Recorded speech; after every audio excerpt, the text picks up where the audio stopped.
The twin suns of Varthal cast their crimson glow across the vast expanse of red desert, bathing the jagged rock formations in bloodlight as dusk approached.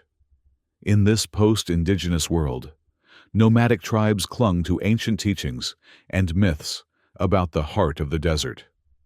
Towering sandstone cliffs and mysterious rock gardens concealed paths leading to dark canyons. These passages connected to Ravarath, the stone city where the Saul tribe dwelled, and the neighboring valley, territory of their eternal enemies, the Karnask. Zara Saul stood at the precipice of Maelkar Canyon, her sun-bronzed skin gleaming with sweat, her tiger-green eyes narrowed in concentration, her lithe frame, adorned with the insignia, protector of the desert's heart, tensed as she gripped her Saul spear, a reflective weapon crafted from amorphous glass stone passed down through generations. The youngest member of the Sacred Guardian Council, a group of warriors dedicated to protecting the tribe's sacred secrets. She found herself cornered by 4 Karnask warriors as the blood-red sunset painted the sky. The Karnask closed in, their jagged blades glinting in the dying light. Zara parried their strikes with practiced precision, but her movements grew increasingly desperate. In one violent exchange, her beloved spear shattered, glass stone fragments scattering across the sand.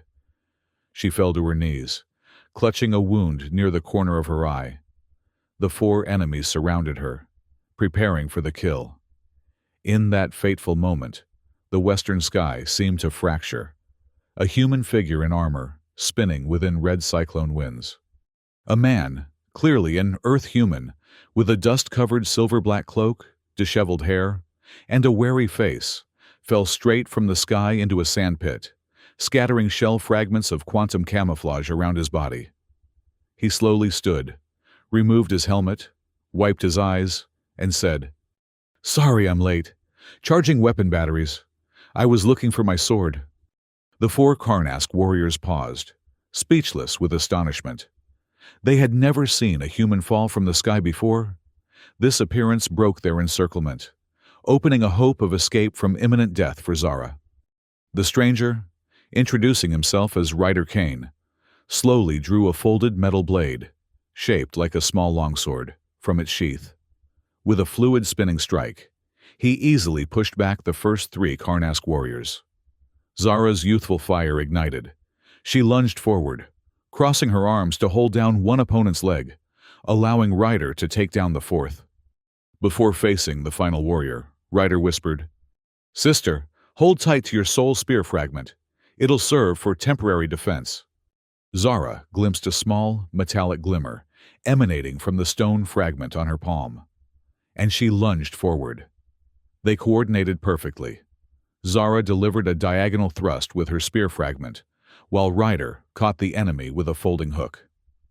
Their escape was complete in an instant. After driving away the retreating Karnask, Ryder pulled Zara out of Maelkar Canyon into a deeper ravine. He held up an intricate map displaying the entire ancient energy system intertwining beneath the desert. He said, "I come from Earth, late by about 2 hours. Sorry. I received information about a lost artifact here, the Dusk Dagger." Zara looked puzzled. "Dagger? In our legends, there's only the Heart of the Desert and the Eternal Spirit Spear." Ryder admitted, "I arrived a bit late, but just in time. He, a Karnask sorcerer, ambushed and stole my weapon. My radiation scanner indicates he's using the dagger to activate the desert's heart. If he succeeds, the entire desert will transform into a blazing red hell." Zara, having just escaped death, remained proud. Why would an Earth human care? Ryder replied, "I'm searching for black blood in Maelkar. It's the key to controlling the dagger. If the Karnask possess the black blood signal, they could erase the Saul spirit, your ancestors of 1,000 generations." Zara hesitated. She never trusted outsiders, especially Skyfallers. But looking at the 4 Saul relatives who had died at the hands of the Karnask, she decided to join forces. Ryder showed Zara how to activate a light map left by Earth aircraft from the first survey expedition, pointing to the Blood Obelisk, an ancient energy center where the Dusk Dagger once radiated blue light. They stealthily crossed the vast sand expanse east of Maelkar, avoiding patrolling Karnask troops. The weather was scorching hot, with fire sand dyeing both sides of the ravine red, the sun hanging low like a fiery helmet. During a rest at a shallow water crevice, Smokewell, Zara offered Ryder filtered water and coarse flour cakes. Ryder shared, "I was once a space soldier for the Earth Alliance, specialized in hunting ancient relics. But we believed magical forces were just legends. However, when scanners detected dark arts on Varthal, I grew curious and fell here by accident." Zara was pensive. She had been despised by the Sol War Council for being a white sand child. Her mother was from another tribe, so she always had to prove herself through combat. Now, hearing an outsider evaluate dark arts made her ashamed. Internal conflict. Zara struggled between tribal pride and the need to accept Ryder's help, like accepting the scar of broken trust. They reached a second canyon where the Karnask had established an outpost. Soldiers camped by fires, using small cyclotron gas to detect bloodstone energy, a special Sol crystal. Ryder calculated, "If we split up, at least the outpost commander will send the main force to search for black blood. A good opportunity for us to slip in." Zara hesitated. It was a risky action. But to save her tribe, she nodded. In the night, they sneaked in. Ryder's small sensor system jammed the light signals, making the Karnask think fiery sand was about to fall. They evacuated the guard post, creating an opportunity for Zara to snatch the black blood from an archaeological pillar that the Karnask had just discovered. However, the incense pillar triggered an alarm. The Karnask guards returned, firing plasma beams from energy weapons. Ryder assisted. He tapped lightly on his folded sword's fire antenna, creating a reflective stream that neutralized the plasma beams, helping Zara escape. They followed the map to the final cliff of Flamereek Gorge. Here lay the entrance to the Blood Obelisk, deep beneath the desert, a chamber housing an ancient structure, the heart of Sol faith. Outside, the Karnask had concentrated their entire force, 300 warriors, along with the Karnask sorcerer named Korv Athrak. He held the Dusk Dagger, a shimmering blue torch. When Zara and Ryder encountered him, Korv attacked recklessly. Korv unleashed ancient spells. Magma leaves scattered. Dark flame rain fell. Zara used her spear fragment and Seol fighting skills, dodging in the shadow of flames. Each punch with a red reflective stone block still couldn't defeat Korv. Meanwhile, Ryder plunged into the Karnask ranks, dueling with a plasma gunner. He used the sparkle of his folded sword fragment as a signal bullet to misdirect him, then employed lightning-fast close combat tactics to stab the pivot point on his flank. Realizing they needed to stop the Blood Obelisk's energy source, Zara had to prevent Korv from activating the desert's heart. She charged forward, knocking the dagger from Korv's hand. In the chaos, Ryder caught the tail of Korv's disciple's membrane, forcing Korv's sword cushion to descend. Korv laughed coldly as the Blood Obelisk scanner emitted an urgent save signal. Signs indicated the desert's heart was opening its final energy level, threatening to transform the desert into a fiery death chasm. Korv stepped forward, holding the Dusk Dagger skyward, shouting, "Sol will dissolve into mist. Now in my grasp, I will satisfy the 1,000-year hatred of Karnask." Zara roared, charging to block him. "My spear fragment is about to dissolve, but I fear not death. Protecting the Sol tribe is my final mission." Korv struck downward. The dagger bled blue, shooting an energy stream at her. Zara managed to sweep up dust, dodging momentarily, then jumped onto the rock wall, using all her strength to throw a punch with her spear fragment embedded in Korv's shoulder. Korv jerked backward, losing balance, falling back into the Blood Obelisk well. The moment Korv touched the energy well's surface, a swirl of pale blue gas rose, draining Korv's life force and the dagger into the abyss. The blue flash explosion brightened the sky, obliterating the surrounding Karnask. They were swept by magical pressure into burning red sandpits. When the blue dust settled, Zara fell to the bottom of the mound, her Saul warrior badge broken near her lips, her breath ceasing. However, Ryder quickly threw his folded sword fragment at her, transferring temporary regenerative energy. She breathed again, opening her eyes. Ryder pulled her up to the upper glaze level of the blood obelisk, where a pool of mildly radioactive crystal water flowed. He washed Zara's wounds, caring for her as the sun paled. Outside, the water spirits of Varthal, a wandering Saul patrol who had been observing, came to assist. Nina, leader of the Sacred Guardian Council, appeared with several priests, giving Ryder a healing water flask and explaining that Zara had somewhat maintained the spiritual force of the desert's heart, preventing the desert from transforming into hell. Nina thanked Ryder. "Sky-fallen human, you saved our daughter's life. The Council will be eternally grateful."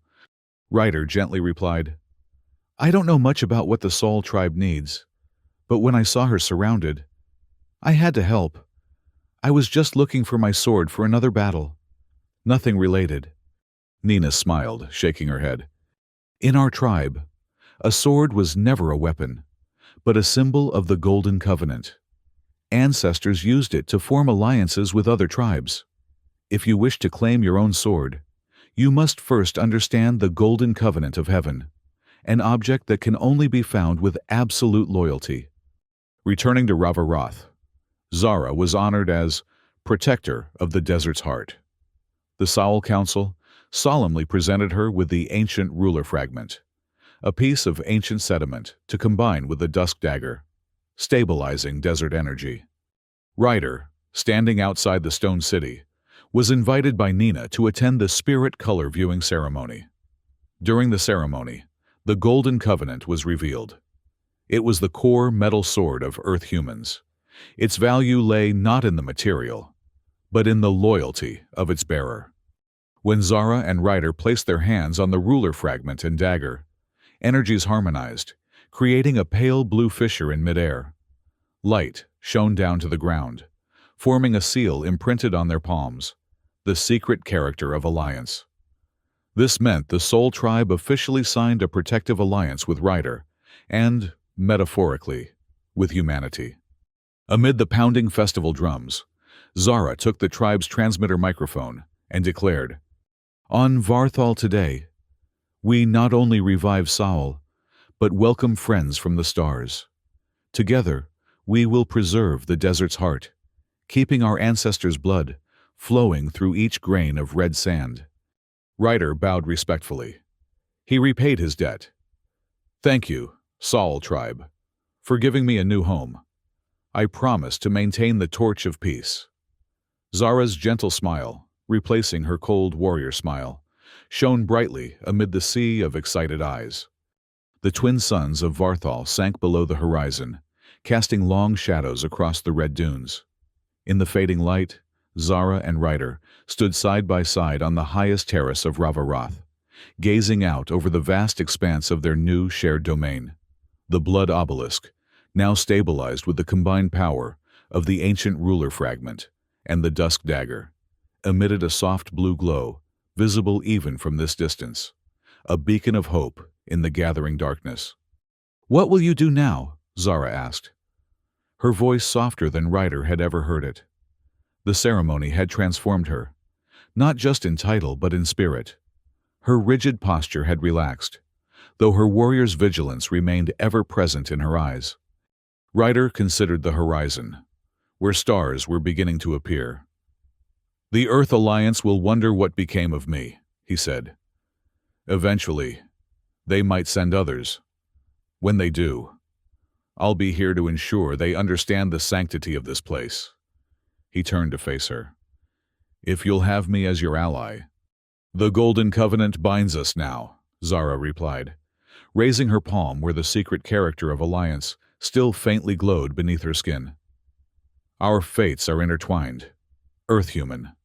A small figure approached them, moving with the boundless energy of youth. It was Kenaol, the 12-year-old Saul boy, whom Zara had rescued during an earlier Karnask raid. His eyes were wide with wonder as he looked from Zara to Ryder and back again. "Teacher Zara," he said, using the honorific that had spontaneously sprung up among the children since her return. "The elders say you will teach us the ways of the spear tomorrow. Will the Skyman show us earth fighting too?" Zara exchanged a glance with Ryder, a silent communication passing between them. "Perhaps," she told the boy. "But first, we must teach you about the heart of the desert and why we protect it." After Kenaol had scampered away, Ryder leaned against the stone parapet. "You know," he said thoughtfully, "the Earth Alliance originally abandoned Varthal because they thought it was just desolate sandland. They never understood the power beneath the surface." "And now?" Zara asked. "Now they have an ambassador who understands both worlds," Ryder replied. He touched the fragment of his folded sword, which had reformed itself partially after transferring energy to save Zara's life. Not just a sword seeker anymore. In the chamber below them, the festivities continued. The Saul people celebrated not just their victory over the Karnask, but the dawn of a new era, one where their isolation had ended, for better or worse. Nina's voice rose above the rhythmic drums, recounting the ancient prophecy that many had forgotten, that one day, a stranger would fall from the stars, and the desert's heart would beat in harmony with worlds beyond their own. Zara felt the weight of responsibility settle more comfortably on her shoulders than she had expected. The title, Protector of the Desert's Heart, was no longer just a burden to bear, but a purpose that aligned with her deepest self. She had spent so long trying to prove herself worthy of her tribe despite her mixed heritage. But now, she understood that it was precisely this duality that had prepared her for bridging worlds. "Tomorrow," she said, "we begin mapping the ancient energy systems properly. No more relying on fragmented knowledge and half-remembered legends." "Ambitious," Ryder commented with a smile. "I like it." "The Karnas survivors will regroup eventually," Zara continued, her tactical mind already planning for future challenges. "Without Korv's leadership, they may be less dangerous, but hatred that has festered for generations doesn't disappear overnight." "We'll be ready," Ryder assured her. "But perhaps there's another way forward too. Not all conflicts must end in battle." Zara raised an eyebrow, skeptical, but willing to listen. "You think we can make peace with those who have hunted us for centuries?" "I think," Ryder said carefully, "that when people witness true power used not for destruction, but for protection, it changes something fundamental in how they see the world." Below them, a child's laughter rose above the drums, followed by another and another. The youngest generation of Saul, those who had known only fear and hiding for most of their short lives, were dancing in spiraling patterns that mimicked the twin suns' path across the sky. "Perhaps," Zara admitted, watching the children, "but first, we secure our home." Ryder nodded, understanding that for Zara, trust would always come slowly, earned through actions, not words. It was a perspective he had come to respect. As full darkness fell, the pale blue light from the stabilized blood obelisk seemed to intensify, casting ethereal patterns across the red landscape. Tiny, luminescent particles, a phenomenon that occurred only when the desert's energies were in perfect balance, began to rise from the sand, drifting upward like earthbound stars, seeking to rejoin their celestial counterparts. Nina appeared in the doorway behind them. "It is the breath of the ancestors," she explained, seeing Ryder's wonderment.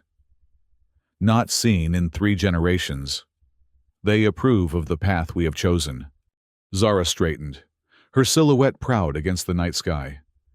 "Then we honor them by walking it well." As Nina departed, Ryder turned to Zara one last time before they would rejoin the celebration below. When I was falling through the sky toward Varthal, I thought I was plummeting to my death. Instead, I was falling toward a beginning. Zara allowed herself a full smile then, the transformation from stern warrior to hopeful leader, complete in that expression.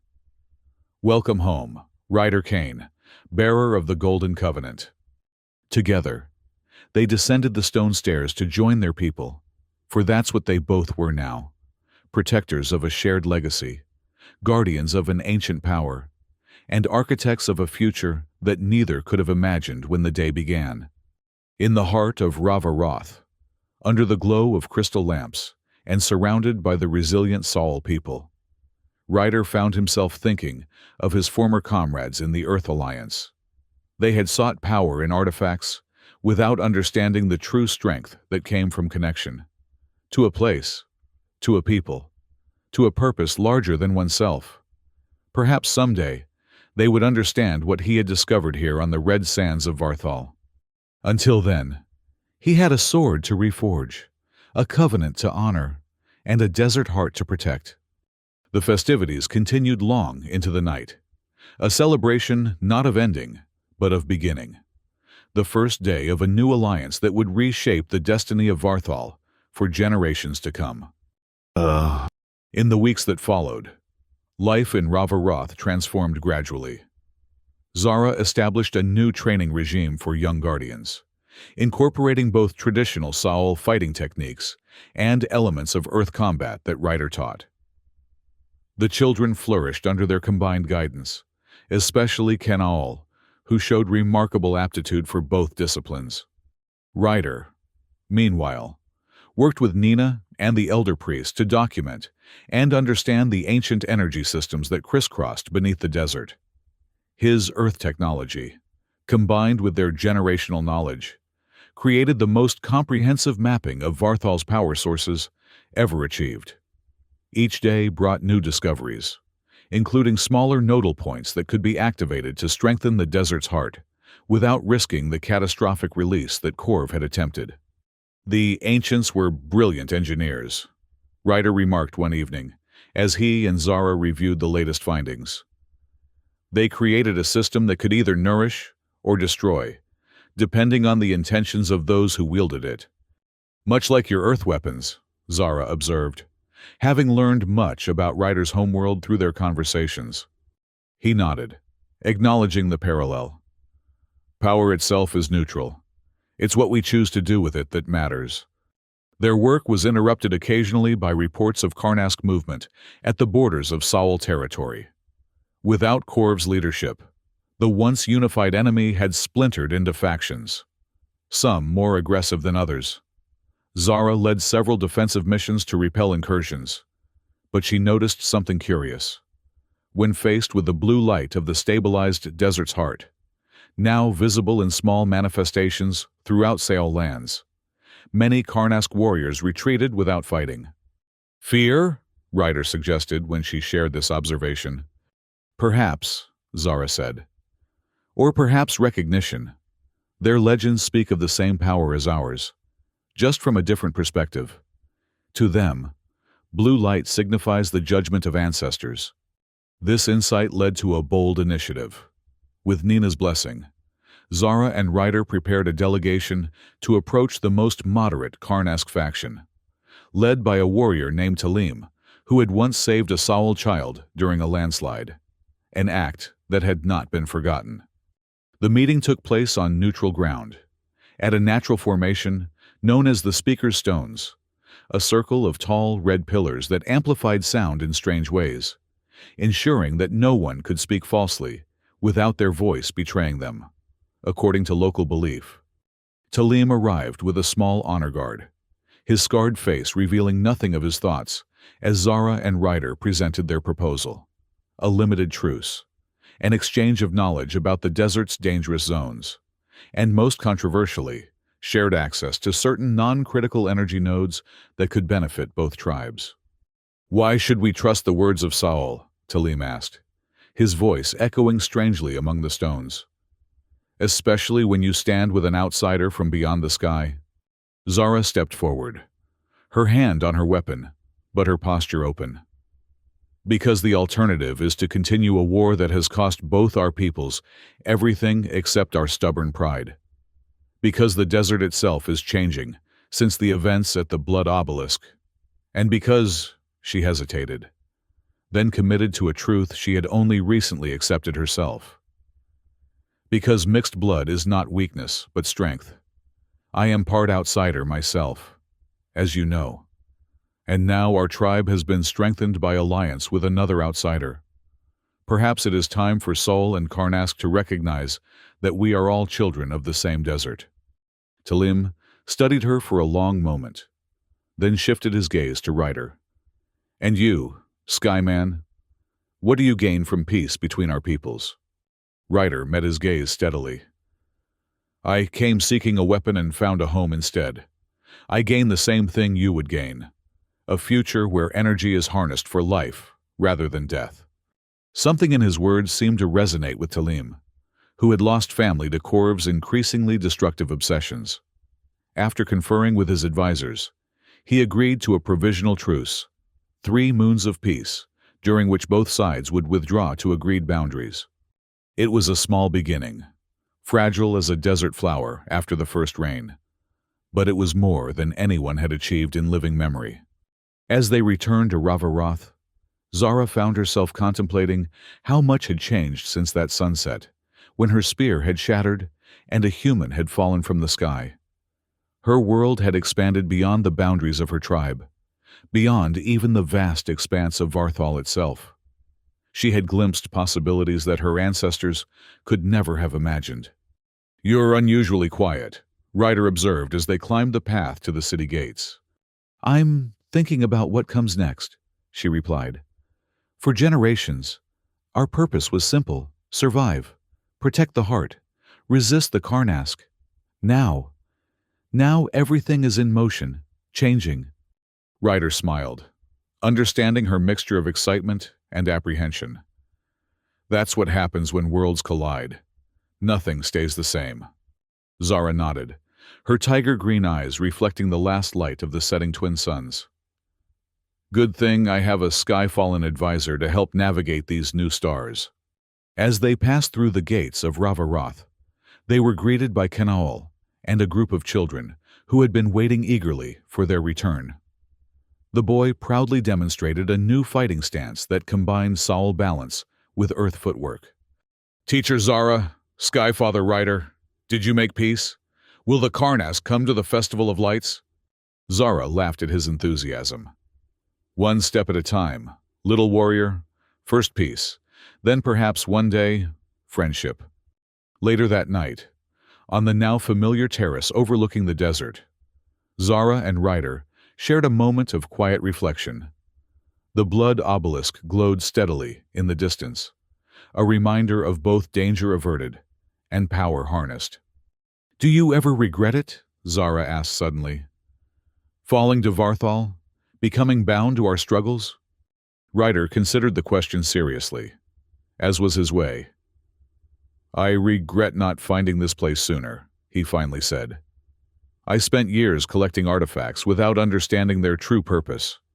Here, I've found meaning beyond objects."